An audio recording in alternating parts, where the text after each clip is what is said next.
Good morning, Scott here, known as Cantaloupe to some online, and I'm bringing another video to you on a subject that's interesting to me. It might be of interest to you or someone you know. And in this video, I want to go over love. What is love? Maybe you've heard the song that asks the same question. What is love? Baby, don't hurt me. Famous song from, I think, the 1990s. Um, Love, like any word, depends on the context. So a little bit of pedantry to begin with. To define what a definition is, love needs a context, some kind of meaning behind it that is intended by the speaker or the writer, without which it has no meaning. Like any word or symbol, it needs a context of some kind, some kind of picture around it, so that you can say, yes, we have an idea of what it means. Love, especially, is ambiguous without context because it can mean many different things. There's many different kinds of love. There's, romantic love, platonic love. There's love for situations or items. There's they all have one thing in common, and that is an affection for something. But beyond that, there are differences, and I want to go into some of those differences in this video. I have recently been listening to some Taylor Swift music, and she mentions love in many of her songs, especially her recent songs. Turns out love is highly marketable, and a lot of people are confused about it.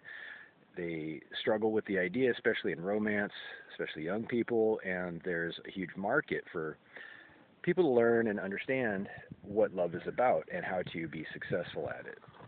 It's not as complicated as people try to make it, I think, and that's the point of my video here. I want to disambiguate a couple of things, including Taylor Swift's apparent confusion and some of her songs and difficulties therein. Um, for me, it's not complicated at all. It's about shared experiences. I mean, I'm going to just boil it down. Shared experiences and the sexual attraction, when it's romantic, that is, where people they spend quality time together, and that is really the glue that holds people together. The more quality time you spend, I mean, with breaks, of course, and there's some balance needed, respect and understanding, communication, some kind of similarities, but also some differences for variety. It's people can get along just fine. They're programmed out of the box to get along romantically until something is changed, something is reprogrammed or deprogrammed, if you will. Um, so one of the things I want to mention about love is that when people do it right for the right reasons, it's not forced, it's not awkward, it's not with expectations or a great number of boundaries or rules, I should say, that can be broken or trespassed upon. And it's interesting that a lot of people try to make it complicated. Like I said, I hear songs and sentiments about how it's good to celebrate the difficulties of love, including everything else. Like Gwen Stefani has a song called 4 a.m., which is about some lovers in this tearful battle and trying to communicate, and they're up till 4 a.m.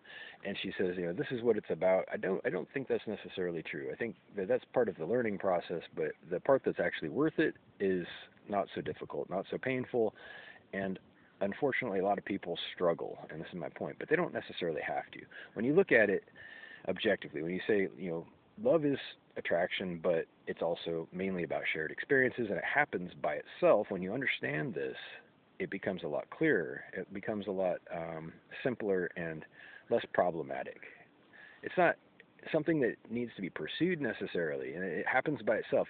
I mentioned this in a video yesterday about forgiveness, which is a matter of the heart, like love, like trust and respect and other things. And these are, like I mentioned in my video, not voluntary. They're not up to you necessarily. You can choose to suppress love and other matters of the heart, emotions like that, but you can't summon it. And this is super confusing to a lot of people. They think they can will themselves to love somebody or respect somebody. The heart does that by itself. All you can do is suppress it, potentially. But love is, if you just do it for the right reasons, you coexist with somebody, and you don't necessarily try to schedule it too much or pressure people or yell at them across the street or out the window. I hear all kinds of crazy stuff.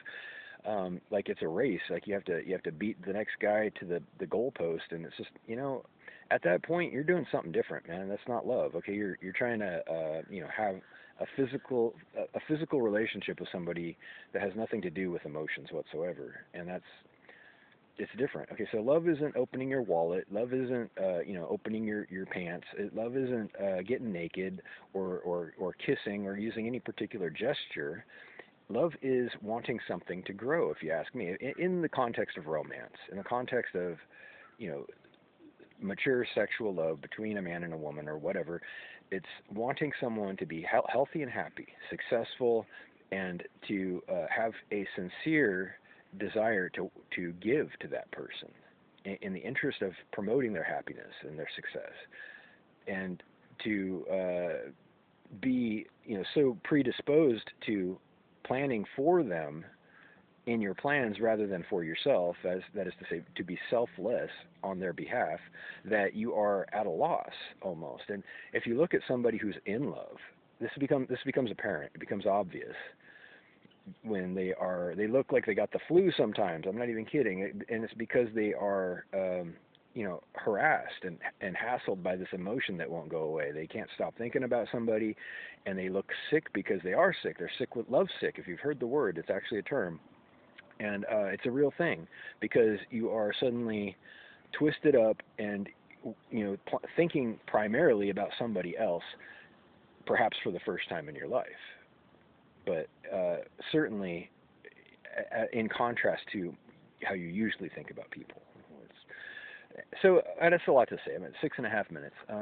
It's not complicated. I want to wrap up with the conclusion. It's not complicated. I hear a lot of celebration of the dysfunction and trauma of people falling in and out of love, and it makes me sad, because if people just understood that it's about giving, it's about less effort, it's about less pressure, less expectations, less pursuit, less racing to the goalpost, than just coexisting, being around people, and then someday you look next to you, and this person who's been there for some time is the only person you can imagine yourself with among the people in the area. You know what I mean? So that's not to say that there isn't such a thing as polyamory, and I don't want to get into all that in this video, but it's, like I said, about shared experiences, and I think that's really important to remember. Otherwise, you're just having sex, and that's not love. That's not necessarily love.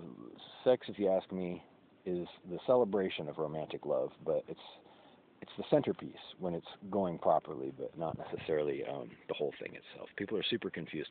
Reach out if you like with questions or comments down below. Thank you. Have a great day.